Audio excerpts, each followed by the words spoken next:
Por përkundërse kjo provë kishte rrjedhur nga posta elektronike personale e Elezit dhe kishte pranuar se e kishte bërë screenshot padashje, zëvendës kryeprokurorja e prokurisë themelore në Prishtinë, Bajrami Kastrati, pa e trajtuar as pak vërtetësinë e provës, hedh dyshime se e njëjta mund të jetë krijuar me inteligjencë artificiale, kësaj duke i dalë në mbrojtje prokurorit i cili ndryshe nga detyrat dhe kompetencat e tij nuk kishte ndërmarrë asnjë veprim, por kishte noterizuar punën e hetuesit policor për të cilën punë dyshimet janë se e kishte njoftuar dhëndrin e tij e ky i fundit shemsi Elezin se puna u kry.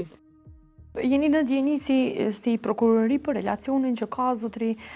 Jakupi, Besnik Jakupi, pra prokurori i rastit me avokatin tash Beramin?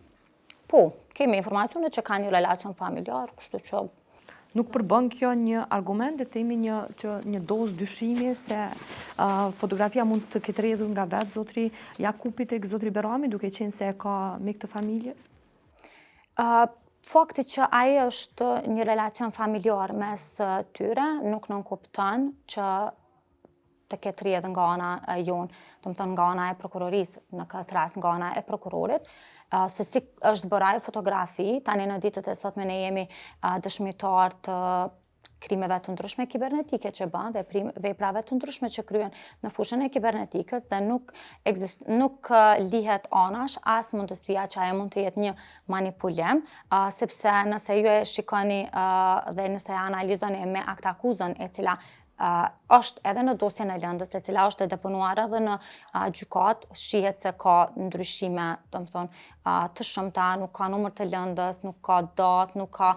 llogën e prokurorisë, nuk ka pastaj as të dhënat e smiljet të cilat janë obligative sepse aktakuza punohet në formatin e smiljet që është një program të cilin ne e përdorim. Por përkundër kësaj që thot zëvendës kryeprokurorja Bajrami Kastrati, fotografia del të jetë identike, pjesa hyrëse dhe përmbajtja janë identike, derisa në foto nuk janë kapur të gjitha të dhënat. Por më tepër se kjo foto është origjinale ka pranuar edhe vetë Elezi, duke pretenduar se screenshotin e ka bërë padashje. Personi që e ka fotografuar, si duket është përkujdesur që të mos e kap datën e protokollimit, numrin e dokumentit, logon e prokurorisë e të dhënat e sistemit të brendshëm të prokurorisë mail.